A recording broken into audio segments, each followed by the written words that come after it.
support this podcast at patreon.com/Kris Karl Photography Podcast.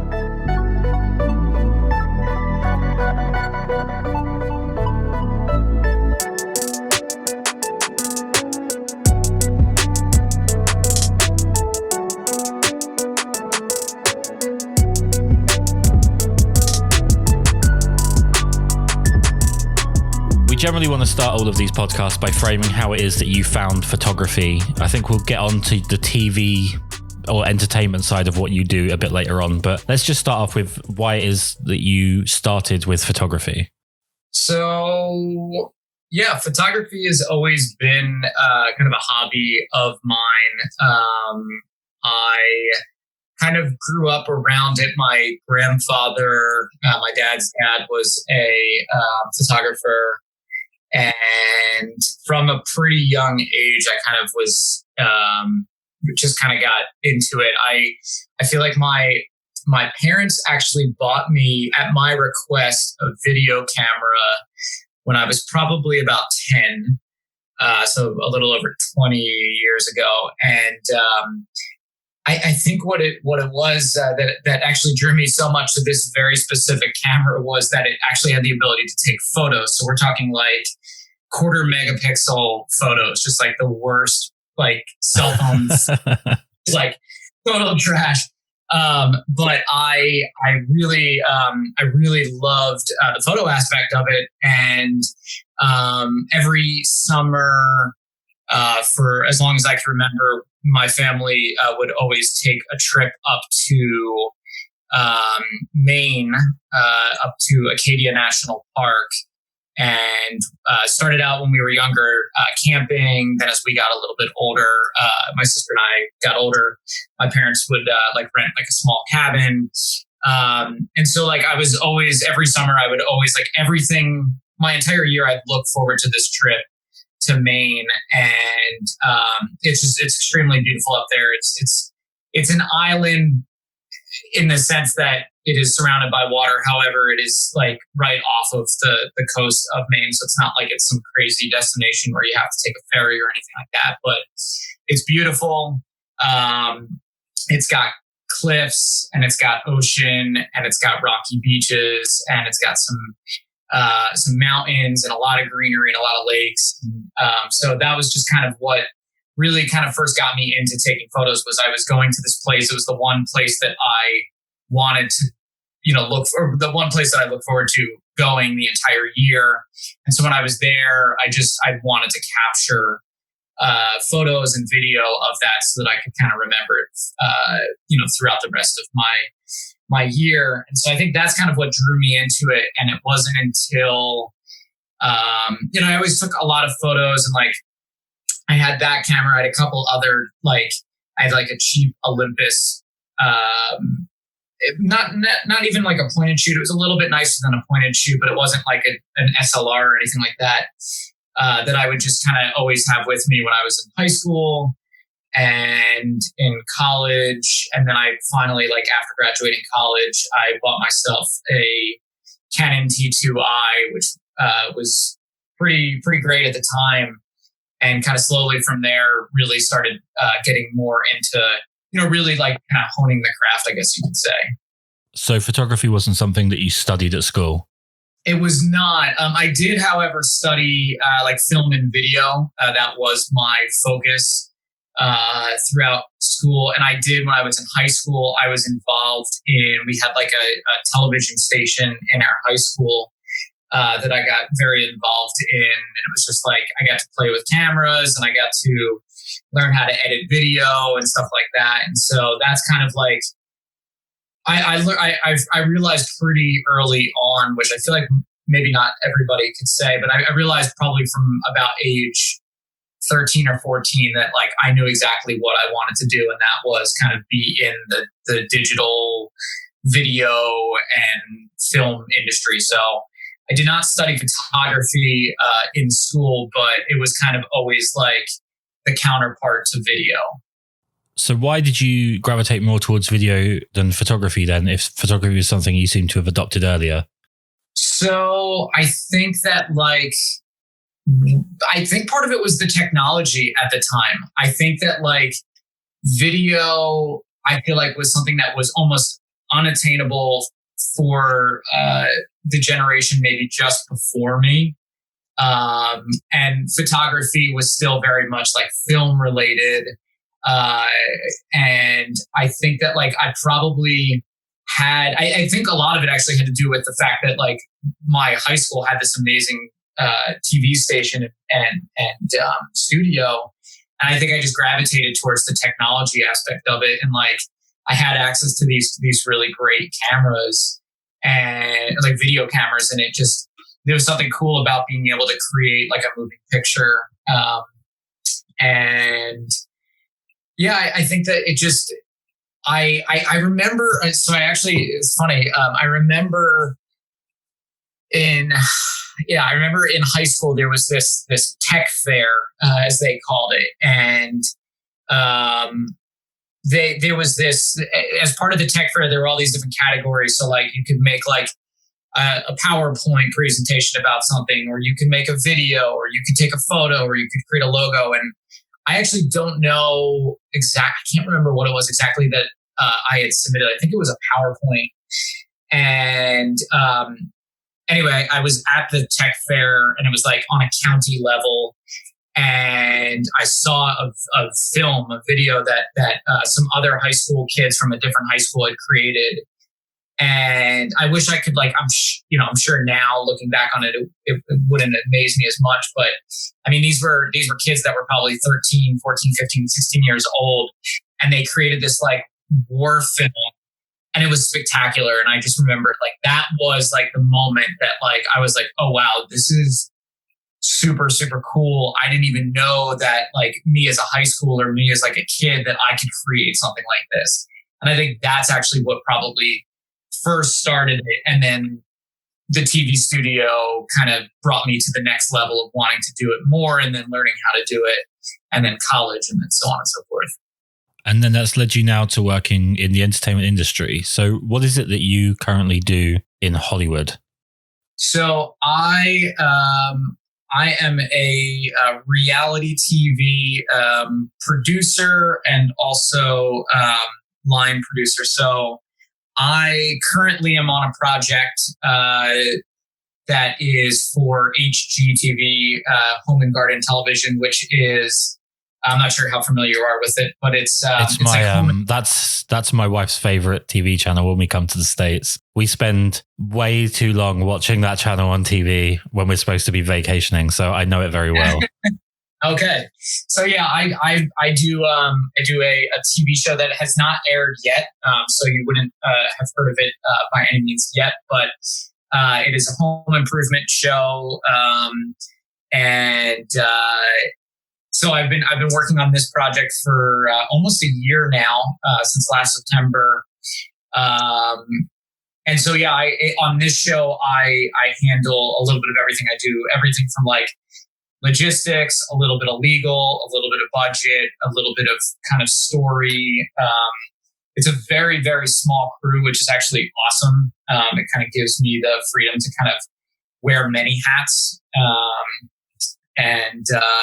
So yeah, so in that case, like that is what I'm doing now. I've worked actually for the same production company since I graduated college 10 years ago. So I've been with the same production company for 10 years, and I've kind of gone from being like the low man on the totem pole, the gopher, the production assistant, to now kind of I don't want to say I'm running shows by any means, because I'm not, but I'm kind of helping out at that level and making sure that things go smoothly on a day to day.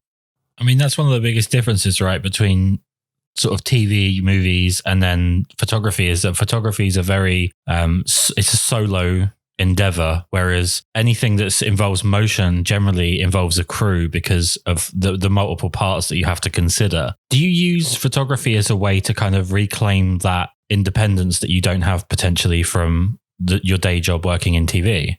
I think that's actually a really fair assessment. I haven't necessarily thought about it as a crew versus like a larger crew versus an individual aspect.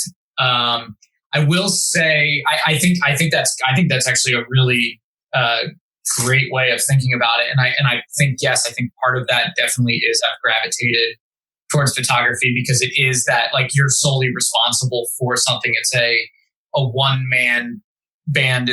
You are your skill set and your time and your effort is what controls the final outcome of an image or a project. So I think that part is cool. I also think though too, that for many years, for about 6 years, and actually it's part of the reason why it is the reason why I moved to Las Vegas, is I was working on a show where I was strictly logistics, strictly budget, strictly legal.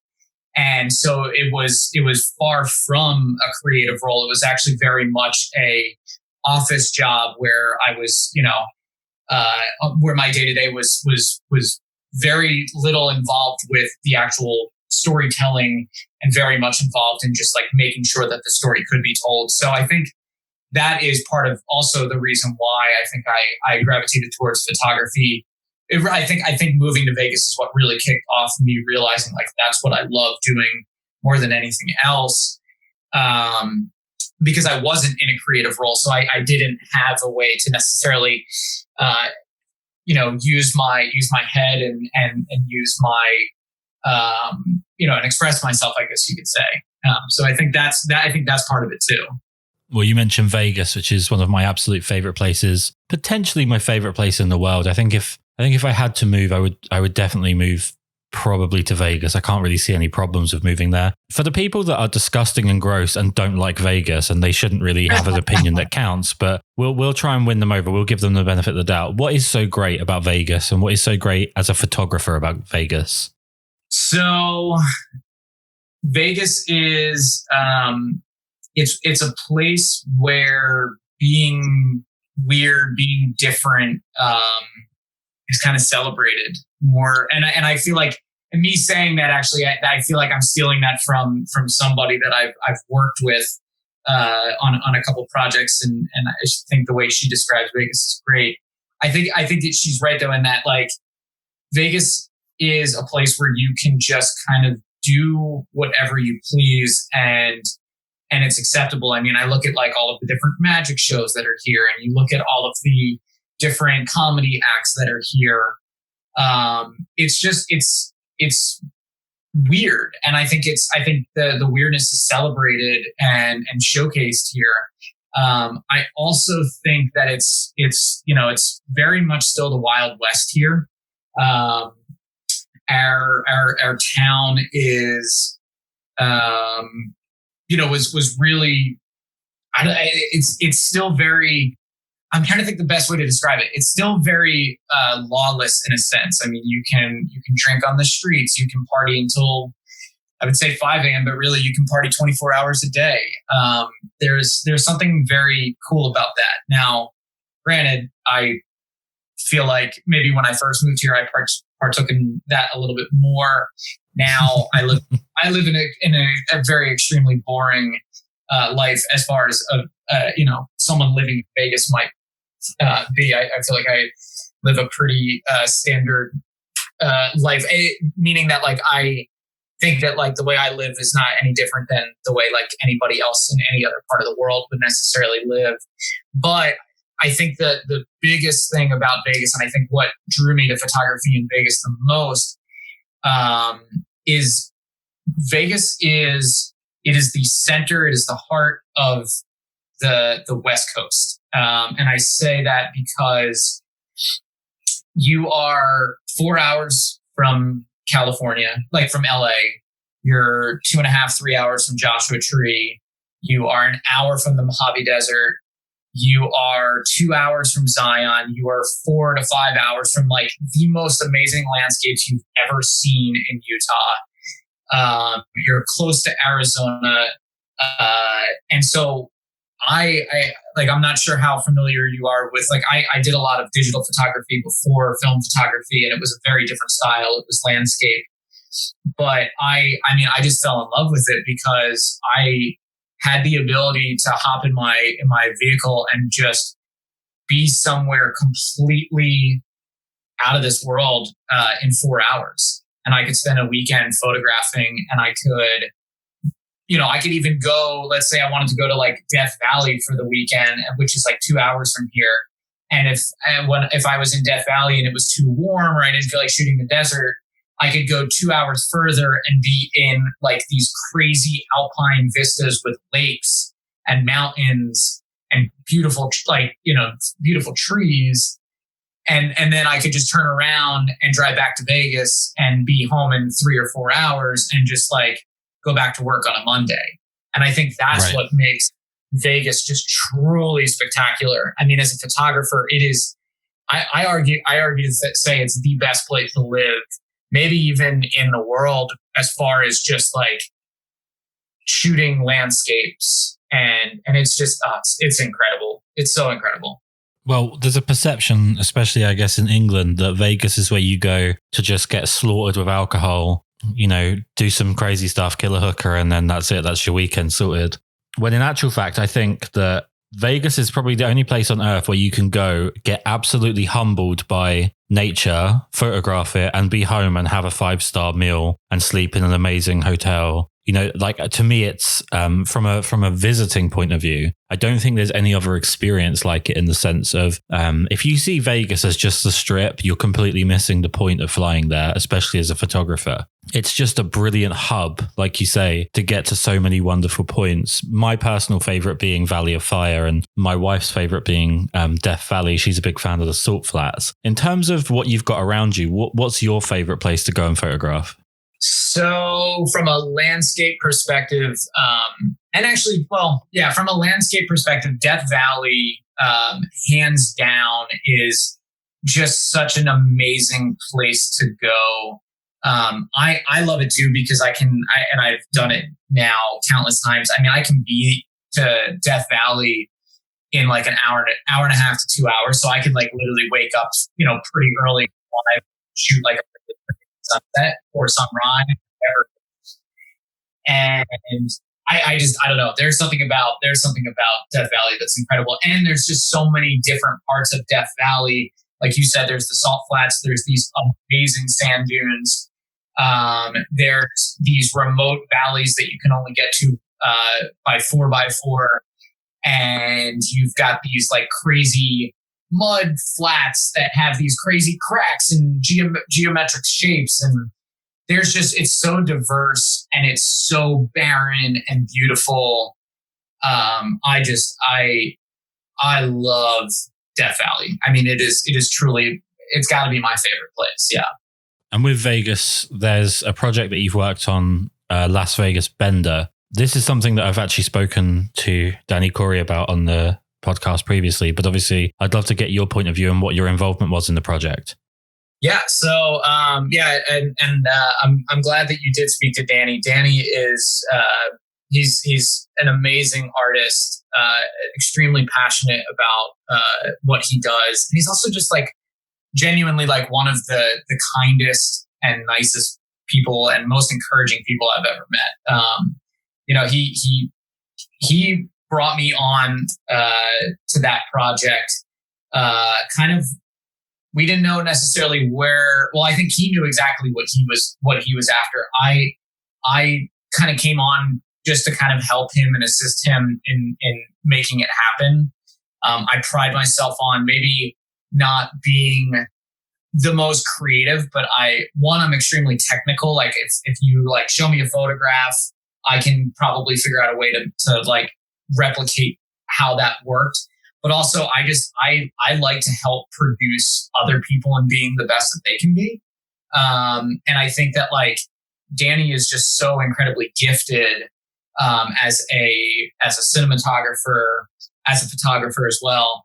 And so as far as that project is concerned, I mean, I did a little bit of everything. It was as much technical support as it was emotional support, as it was a little bit of creative support as well. I helped we brought on one other person to help out with kind of like the producing side of things, a friend of mine, a coworker of mine actually.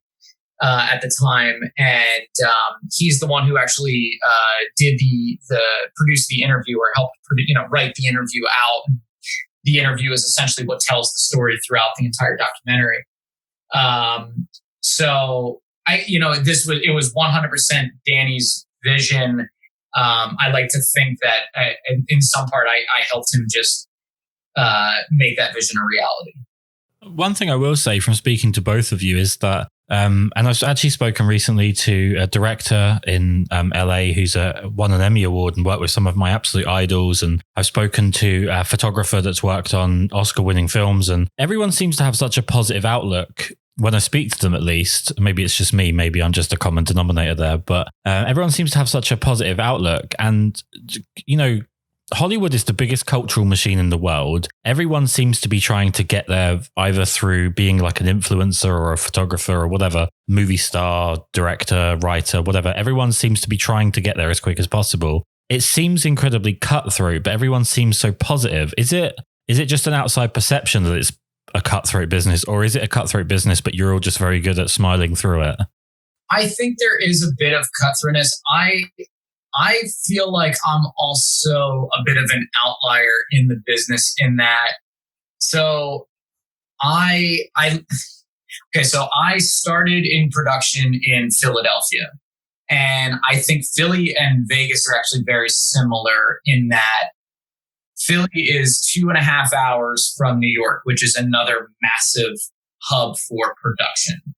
And so I grew up in Philly, so that's why I kind of started production in Philly. And I think that there's less of a cutthroatness in Philly as there would be in New York, because everybody's decided that they don't necessarily want to be part of that culture. And I think Vegas is kind of similar because of proximity to LA.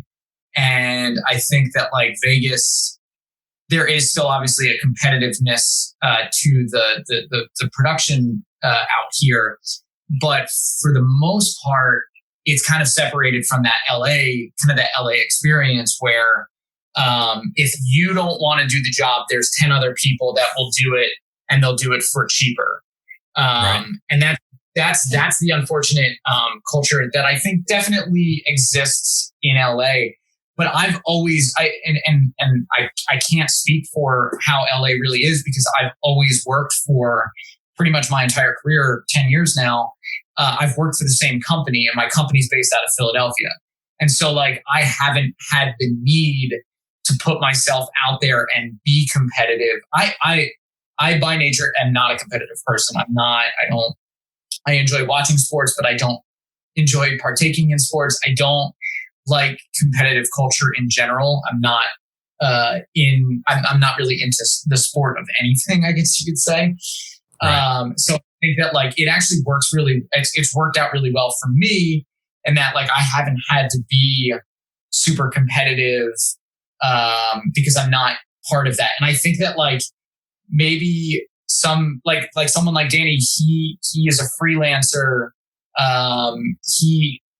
He has to be competitive. You have to be always ready to pounce on whatever your project is and whatever job there is, and you have to be smart. And you have to stick up for yourself, and I respect that. That's actually something that I really respect about Danny in particular, is that he has the ability to say no, and he has the ability to say that I'm a respectable artist, I'm a respectable person. You need to treat me right. But he also hustles for his projects. And I think that that's something that I don't have to experience. And I'm grateful that I don't, honestly. But I think in terms of overall, I think the industry is very cutthroat. But I also think that the people behind the scenes maybe are a little less cutthroat. I think the people who actually make the productions happen, if you're good at what you do, you don't have to necessarily be cutthroat, if that makes sense. Right. With your mentioning of Philadelphia compared to Vegas and sort of LA standing out on its own, America's a very strange country in the sense that you have a very wide country, but you constantly reference either coast and you don't really talk about what's going on in the middle an awful lot. What are the differences between being on the East Coast and the West Coast in terms of like just culturally? Is it much different in terms of the way that the people interact and just because it almost feels like it's two different countries in a sense? It's very different. I feel like this is kind of maybe cheesy to say. It's like I feel like my heart is on the East Coast, my soul is on the West Coast. It's one of those things where like the East Coast is very, and especially like the Northeast is very like everybody's a chip on their shoulder. Everyone's very like tough, I guess you could say. Maybe not everybody, but everyone's is constantly looking out for themselves and others. And I think part of that, honestly, is because like the Northeast during the wintertime is just awful. It's so cold. It's so gray. All the leaves are dead and all the trees are empty. And it's such a miserable place. It's part of the reason why I find it hard to think about moving back to the East Coast. But like, so I think it almost hardens you. And then you go to the West Coast and it's beautiful. And like the weather's nice year round. And it's just like the skies are almost always blue and the mountains are incredible and the desert's incredible. And I think that makes people just a little bit different. I think that like if you grow up around that, maybe it's subconscious, but you grow up around that, and you don't have to deal with that like miserable coldness that is the East Coast. And I think that actually really does have an effect on the way that people are. I think that like California is very, you've got like that stereotypical like surfer bro who has like no care and no worry in the world. And then you've got like that hardcore a New Yorker who's tough and, everybody's got to fight with everybody mentality. And I think part of that just has to do with the landscape. And I think that's at least my perception. I'm sure there's a lot more to it. I know there's a lot more to it, but that's my perception of it, being born and raised on the East Coast and then coming to the West Coast and kind of dealing with two different types of people. No, I completely agree. I think the Northeast of America is very similar to England and Scotland and Britain in general, in the sense that the weather's kind of killed us inside and we're all very spiteful. And that's our biggest motivator, is to just, I don't want to succeed for me or my family. I want to succeed to piss off that one guy that said I couldn't, basically. That seems to be the way it works here. That's very fair. Let's switch over to your photography. Let's just talk through how do you see your photography style? What is it that you see yourself as a photographer? Oh man, I'm all over the place. Like I said, I started doing landscapes. I would spend a weekend where I would just shoot. I'd go somewhere and I would spend an entire weekend just shooting one or two compositions.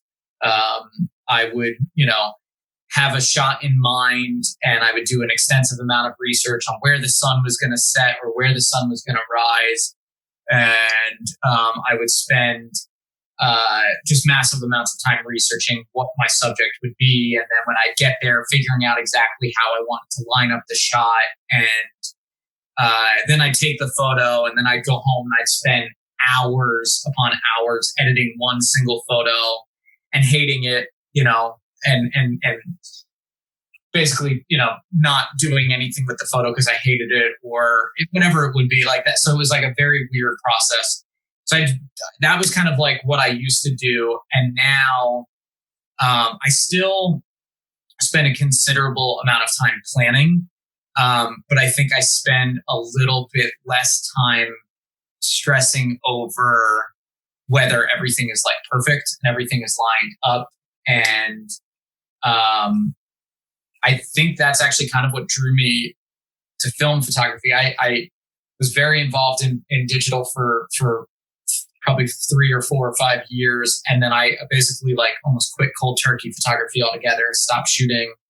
And I, basically I just lost interest in it. I lost interest in like the cutthroatness of like the influencer culture, I guess you could say. And not that I was an influencer, but just like how nobody was supporting anybody in digital photography, especially landscapes. Like everybody's photo has to be better than everybody else's, rather than just saying, wow, you're amazing, I love your work.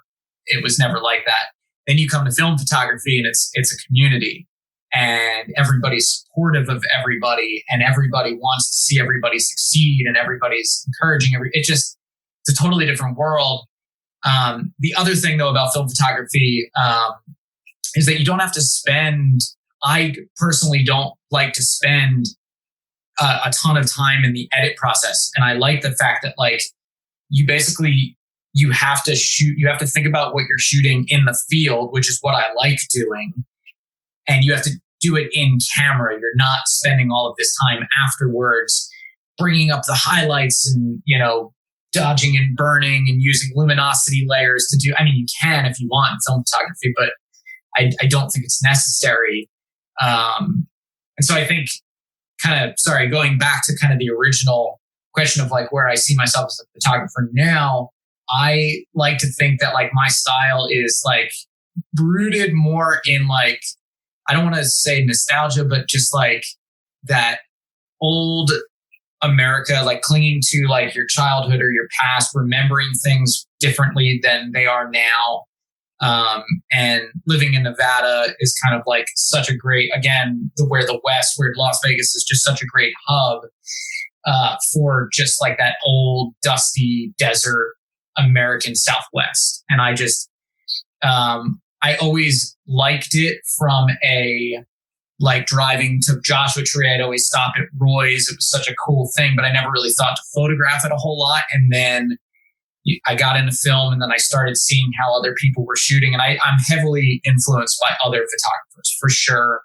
My style is very fluid. And if I see something that I like another photographer doing, I'm going to try to figure out how they did that. And I'm going to try to replicate it in my own way. And maybe that's not extremely admirable, but I'm just being honest, is that like, if I see something that I like, I want to figure out how I can do it myself. And, I don't want to necessarily take the same photo as somebody else, but I want to I like to see what worked in their photo. I like to try to like figure out what it is that made me like that photo. And then I got to figure out how to make that work in the photos that I take.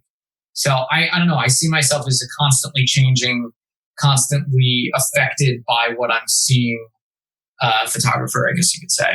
And the differences between you as a photographer digitally and you as a photographer on film, how much of that is down to the medium and how much of that is down to you, sort of the process, I guess, of what you're doing? The fact that film is inherently slower and inherently you have to, there's more weight behind each photo because you have a limited number of frames. What affects you more when you're switching from digital to film? I think that I had overthought so much in digital.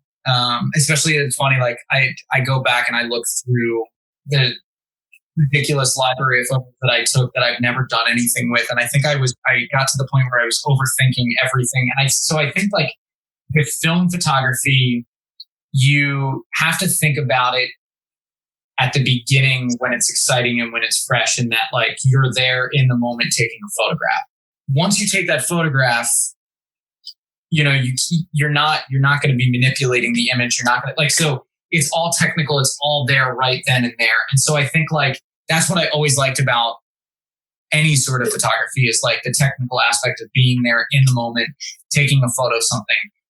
After the fact though, it's not that I lose interest. It's just that I maybe overthink. So like, I don't know. It's tough to say. I think that film as a medium is it's more rewarding, it's more thought-provoking, it's more expensive. So therefore, you just have to really covet what you're doing in the moment. And I think that's what's really drawn me to it. I think part of it, and this is a little bit weird or a little bit cheesy, but like when I quit photography, but when I kind of slowed down a bit. I bought a house. I bought an older house, and I went from like this mentality of like, I'd like everything to be new and everything to be clean, to like renovating a home, mostly on my own, obviously like to help my wife.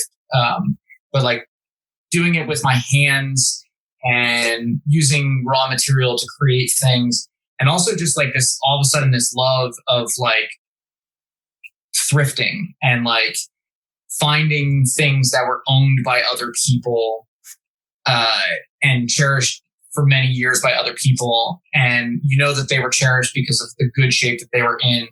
And then, you know, that thing no longer is important. So they donate it. And then I pick it up from a thrift store. It's kind of the same thing.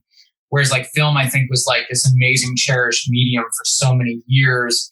And it has this kind of vintage nostalgia to it. And then it kind of disappeared because of digital. And it kind of became irrelevant, at least for a lot of, you know, young photographers who didn't have money to get into film or didn't understand it or didn't respect it. You kind of come back to this like reality that like, this was the original. This has been around for so long. It's been around for so long and it hasn't died because it is such an important part of the medium.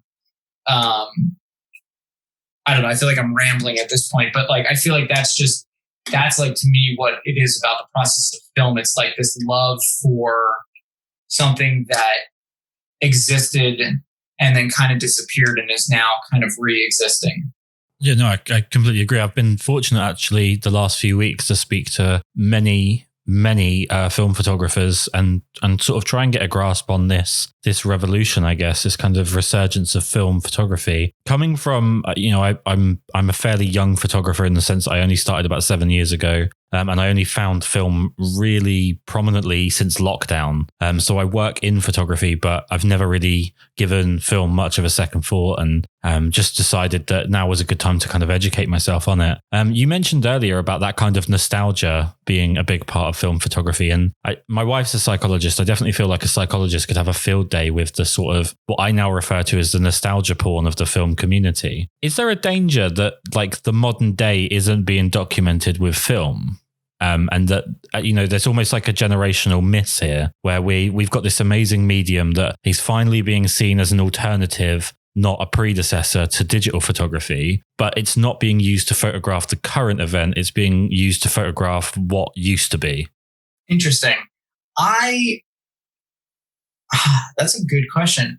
I think that like part of it, at least for why I like shooting this, like the nostalgic aspect of like old vintage signs and stuff like that, is because part of it is because, especially in Vegas, there's a tear down culture. Like if it's old, get rid of it and replace it with something new and shiny.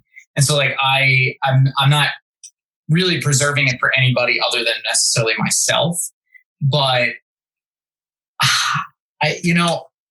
it's an interesting way of thinking about it. So like, all right, so look at like somebody like Stephen Shore. I'm not sure if you're familiar with his photography.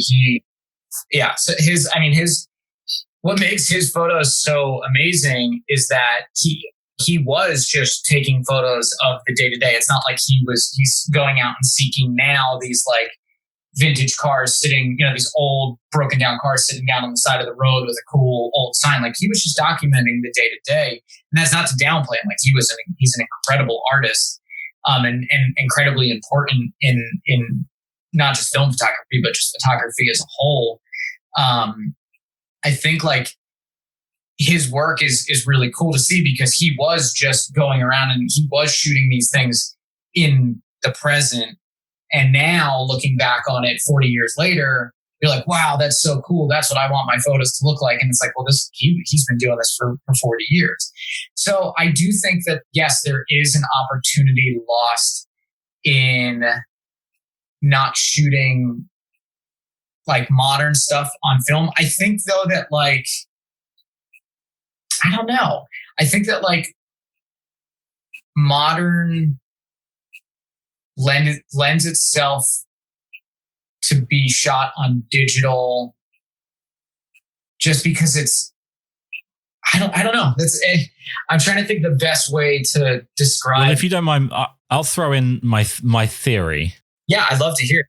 Well, it's definitely a pessimistic theory, so I better put that up front. But here's what I think. I think that with Instagram and instant gratification, you know, digital has brought about instant gratification with photography. And I think that we are now at that point where everybody wants instant feedback, and usually they only accept instant positive feedback from what they're doing. That it's a great way to mimic or to show idolization for past photographers that have done an amazing job of documenting the time they're in. But you know, those photographers from 40 years ago are amazing because they're a window into what was going on 40 years ago. And if you photograph now and you post what's going on now, it's not going to have the same resonation with people now. In 40 years' time, it could be something absolutely incredible because, you know, like we're seeing this year, there's so many interesting events and there's so many world events going on that in 40 years' time, the individual people's photography is going to tell an amazing story about what it was like to go through 2020 or 2021 or 2019, whatever, from a first person perspective, but it's not going to get instant gratification. So I think that's why people are avoiding it. I think that's a big part of it. I also think that modern day aesthetic is just incredibly ugly. Most things that are being built or, you know, manufactured now are to purpose, they're plastic, and they're not designed in a way that's in any way exciting or quote unquote sexy. I think you are right on both of your arguments completely. I think that instant gratification is part of it. I do think that there is a way to document today that is exciting.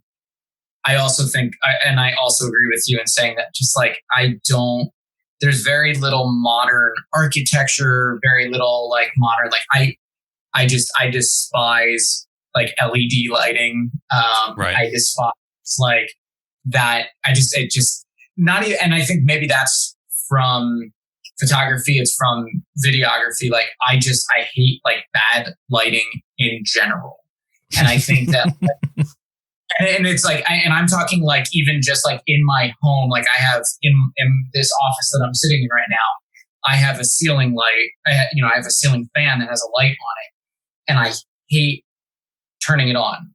Now, when my wife is in here and she's working and she's, you know, trying to be productive, she turns it on. It makes perfect sense. But for me, it actually like having that ugly light, that top source, that just drives me crazy. And I think that that's like, there's modern functionality and it's not as beautiful. And so I think that there's this lost art form in architecture and design now, and everything's very shiny and just like everything's just too perfect. So yeah, I think what all I'm saying is I completely agree with your point. And I think your perspective is right. I think that's why it's why it's tough, why people don't want to spend money on film to document just like your day to day. Right.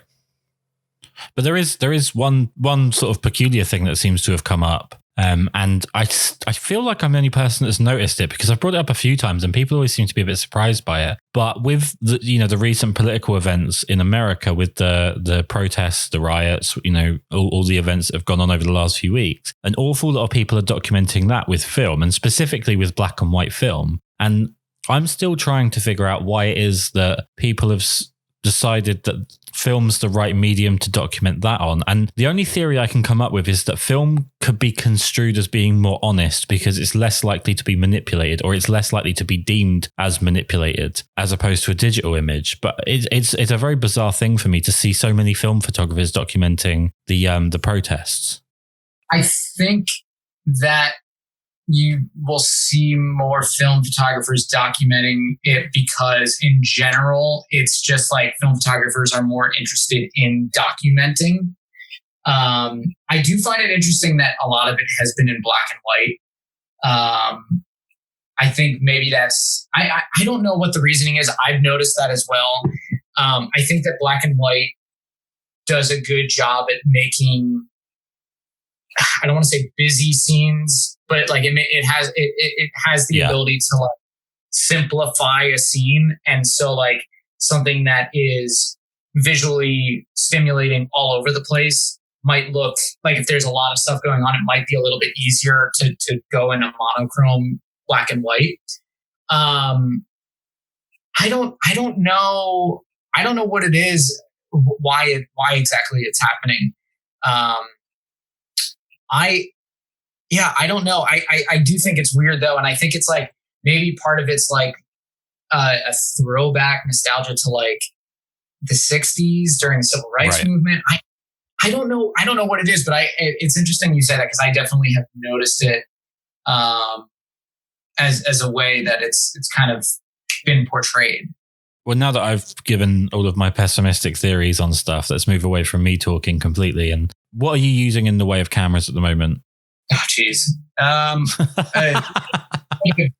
little bit of everything. I mentioned at the top of this conversation, my grandfather was a photographer. He had all sorts of gear. When he passed away about 10 years ago, my grandmother gave me all of his cameras just because she knew I was into photography, was not into film photography, but she gave them to me. I've always cherished them. I have his Canon A1. That was the first film camera I used. I also have my mom's AE1 that I kind of use as my secondary camera. So those are like my two 35 millimeter cameras that I pretty much, I don't want to say exclusively use, but I've got an A1 and an AE1 that are both like not cameras that I've picked up from thrift stores. They're cameras that actually have a lot of meaning to me. And so like those are my 35s. I've picked up a Mamiya RB67 medium format camera back around the holidays, like back in December. And I just absolutely fell in love with medium format photography. And I think, it's within the past month that I've learned at least partially why I love it so much. And I think it's actually has something to do with more my scanning process than anything else. I scan using a digital SLR, and rather than purchasing a macro lens, I just use like my normal digital lenses with an extension tube that gives you the ability to kind of replicate that macro ability to fill up an entire frame with a film shot. The reason I say this is that my 120 film, my medium format film shots, I was using a different lens, a different setup than my 35 millimeter shots. And my 120 shots just always turned out a little bit more crisp, a little bit more detailed. And I just love the way it looked. Now, I've been working on this. I did this road trip actually with Danny back in May, where we drove in separate cars and we camped out for a couple of days. And we did this whole road trip around Nevada, and I shot a bunch of stuff on 35 and 120. But what I did was when I got back and I got everything developed, I rented a proper macro lens, and I find that the sharpness of 35 with the macro lens looks so much better than my original setup. And now I'm realizing that the reason why I liked 120 so much was because of that sharpness. But actually the reason it wasn't sharp was because of my scanning process, not because of anything wrong with 35 millimeters. So I think that like now I'm probably going to go back a little bit more to 35 millimeter, knowing that I can get the same sharpness out of a 35 millimeter shot as I can a 120 shot. That being said, though, I love the RB 67. It's big, it's obnoxious, it's heavy, cumbersome, and it just feels significant in your hands. And I just love that. I don't know why. It has this great feel. It just feels so right. I don't know how else to describe it. Well, I feel like I can get this on a recording, and then it feels like it's going to be something that you have to do because I've challenged you and it's out there. And if you don't, it essentially makes you a coward. But I obviously have only recently started film photography. And the first thing I thought of looking at it was like looking at all the different film stocks and the interest that you can get in shooting a scene, but with just different film stocks. The same scene can look wildly different. I'm obsessed at the moment with the idea of shooting some Lomochrome purple out in either the desert or at least somewhere like Joshua Tree. So I'm challenging you because I can't do it because of the lack of being able to fly. I'm challenging you to buy some Lomochrome purple, preferably 120, and go and shoot some of the amazing landscape shots that you do using that film. And then I get to see what it would look like if I had talent and was there. Well, challenge accepted. I will have to pick up some Lomochrome purple and give it a shot. The nice thing about the RB is the ability to swap out your film back. So I would have the ability, I have 2 film backs now. I'd have the ability to put Lomochrome purple in, and still so I could shoot one frame on Portra or Fuji or whatever I have, and then one shot on Lomochrome purple and try it. I haven't experimented with Lomochrome purple. I don't know that I necessarily would like it. But I also, I feel like I need to and I think that's what first intrigued me about film in general is that the process can be kind of messy and can be kind of weird and kind of different. And I went through a phase where I was shooting a lot of expired film just because that's what I was able to get my hands on.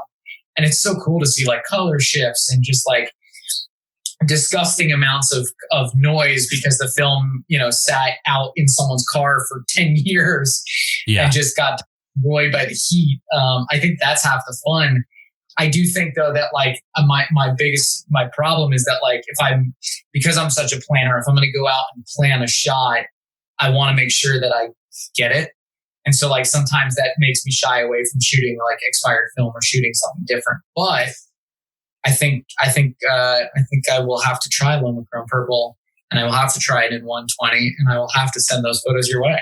At this point, if you don't, you're basically a liar and a terrible person. So I appreciate you corresponding with this idea. Let's just quickly talk film stocks because I know it's generally not the most exciting subject. I was quite surprised actually when I started looking into it and the amount of people that just answer with Portra. But I'm assuming by the fact that you've mentioned it that you are a member of the cult of Portra. Why is it so popular? I feel like yes, I'm part of the cult of Portra. So part of it is the fact that Kodak films over Fuji films, just in general, to me, look better in the desert because they're warmer, they're more focused on yellows and reds and oranges, and kind of that pastel color palette.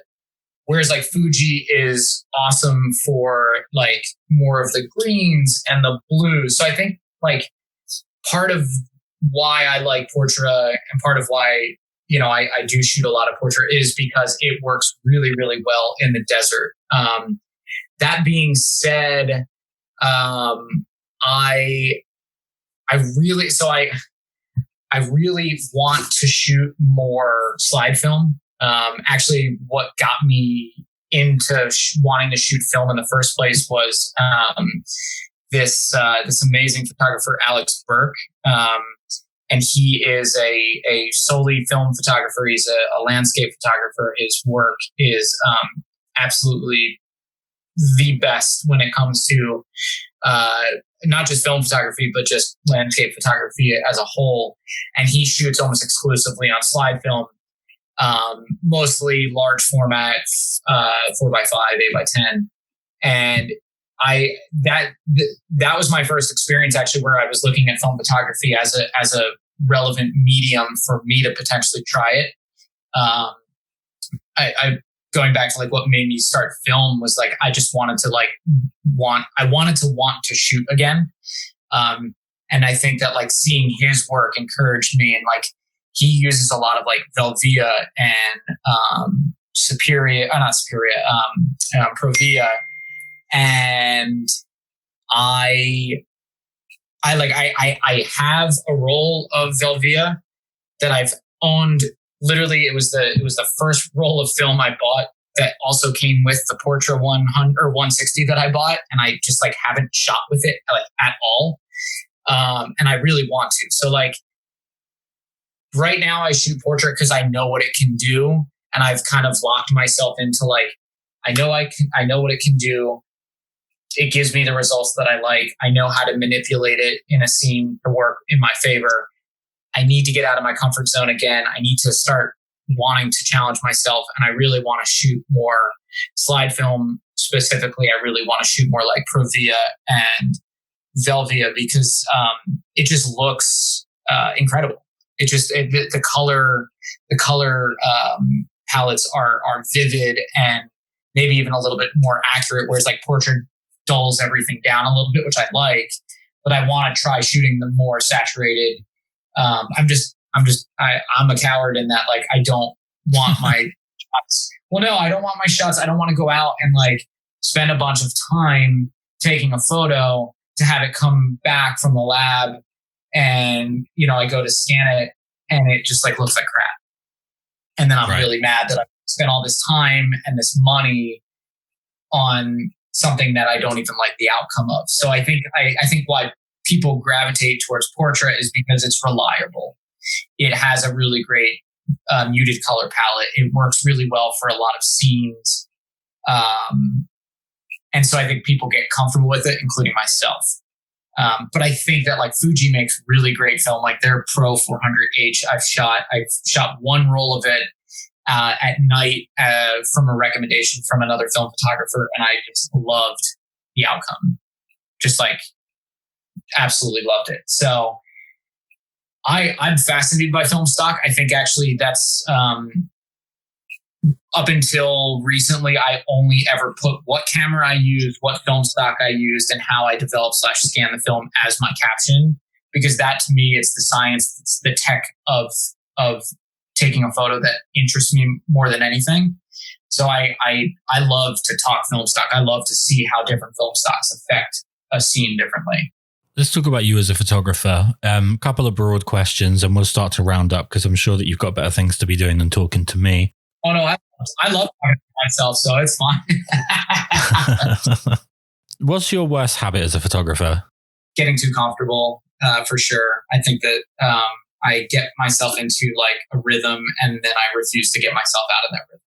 And then in terms of like your view of other people's photography, obviously it's a bit of a contentious issue because a lot of people don't like to obviously be the one throwing stones. But what's your most disliked or your most hated photo cliche?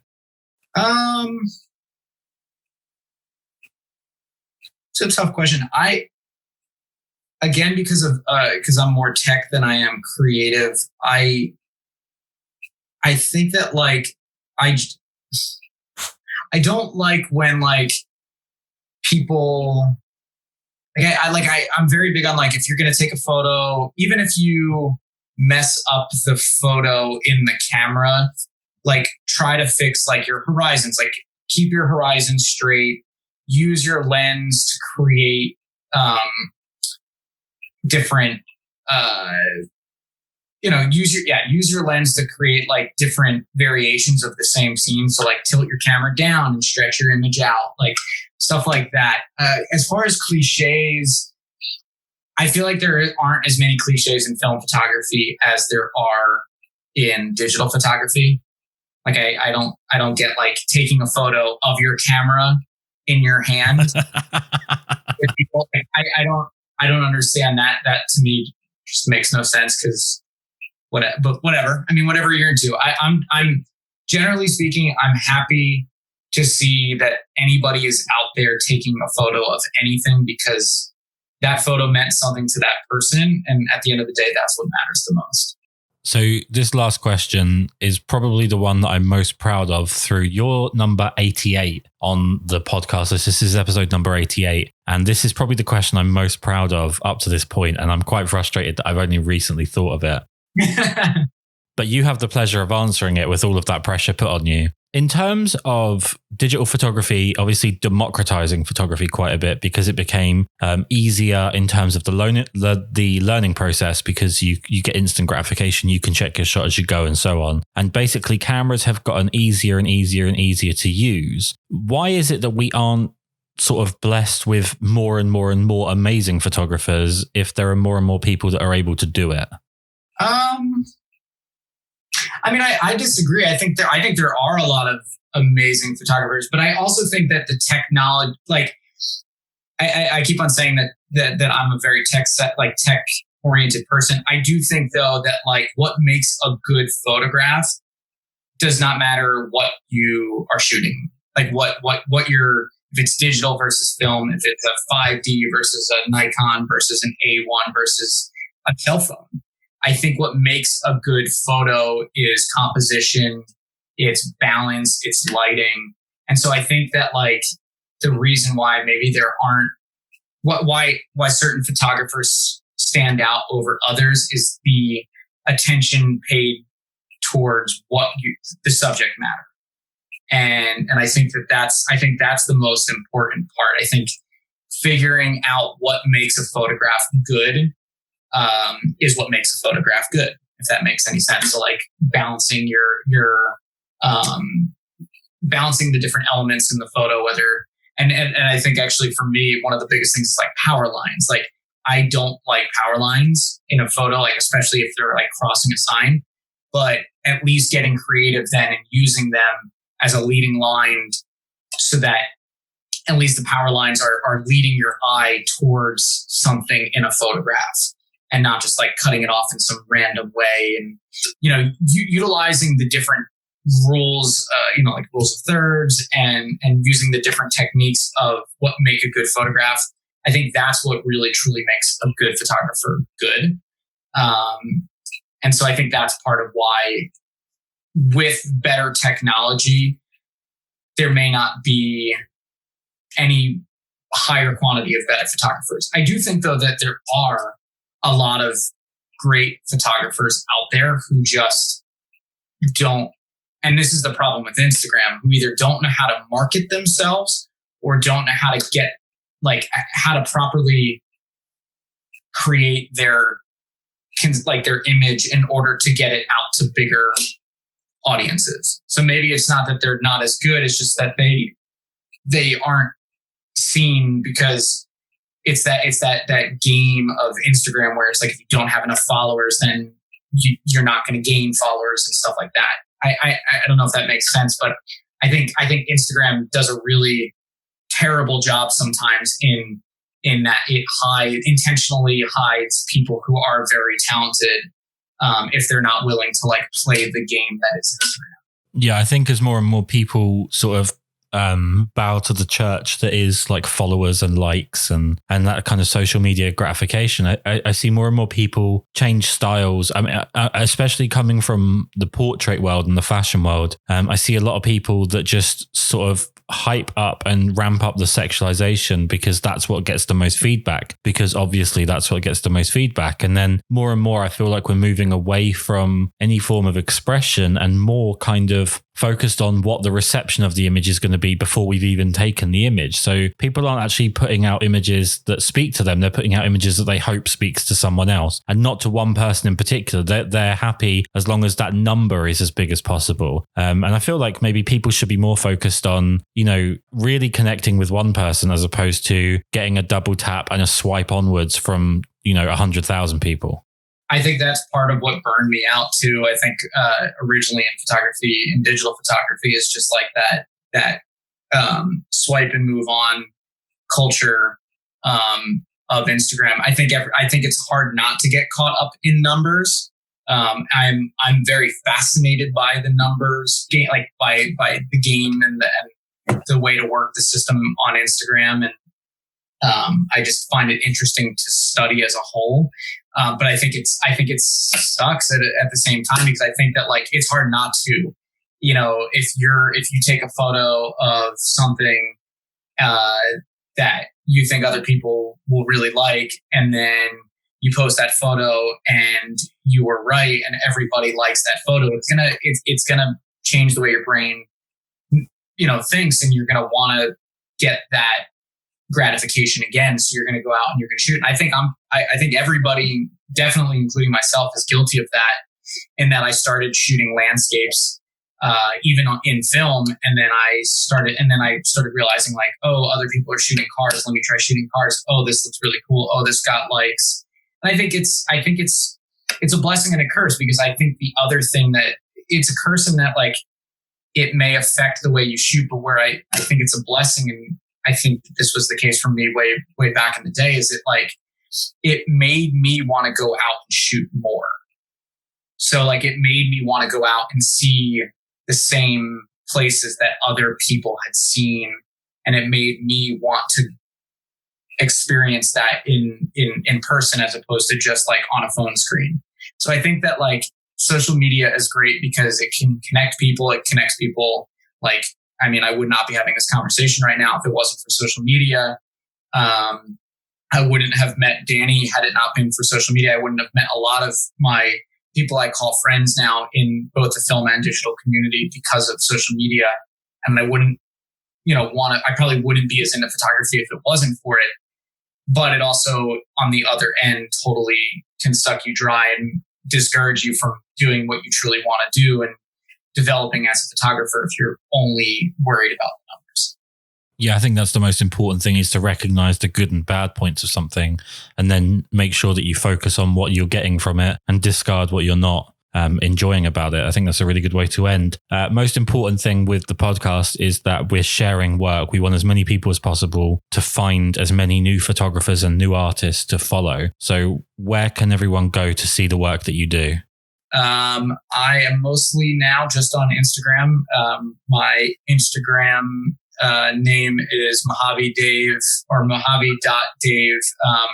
I actually internally in my brain think of it as Mohave Dave, just because it rhymes. So I've always actually always just think of it as Mohave Dave, but it's Mojave.Dave is my film Instagram profile. Just to go completely against what I said a minute ago about it being the last question, I do want to ask you something very quickly, and it doesn't need to be a long answer. I promise you can easily probably discard this one. But why is it that film photographers don't generally have websites? I don't know. I mean, I do have a website. I have not updated it since I started shooting film. I think that like, I don't know. I think that like I hadn't until a little bit more recently hadn't been as serious about it. I feel like when you get a website, it means that you're a serious professional photographer and that you want to draw attention to that sometimes. And so I think a lot of like film photographers in general are a little bit more easygoing, a little bit less. And it comes back down to like that competitiveness. The film community is so supportive of one another, whereas like the digital community is more cutthroat. So like in order to be seen as a bigger power in the digital community, maybe you need a website. Whereas in film, unless you're like selling prints or selling a zine or selling a book or whatever, you don't necessarily need one because your portfolio is right there on the Instagram platform. You answered my question. That was perfect. We must also remember to mention Las Vegas Bender. Yes. So Las Vegas Bender, it's LasVegasBender.com. Should probably check that before let me make sure it's still working. Let's see, LasVegasBender.com.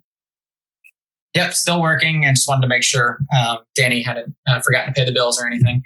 Yeah, LasVegasBender.com. You can see a trailer to the film.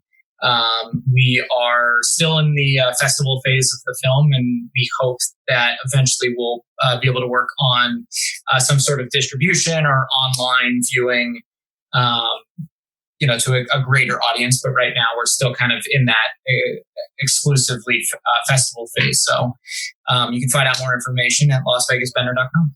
It's been amazing to talk to you. I really do appreciate it, even though I do absolutely hate you for the fact that you live in Vegas. Thank you so much for taking the time to chat. This has been, it's been as much good for me as it is just like learning how other people think about photography. It's just fascinating. So thank you.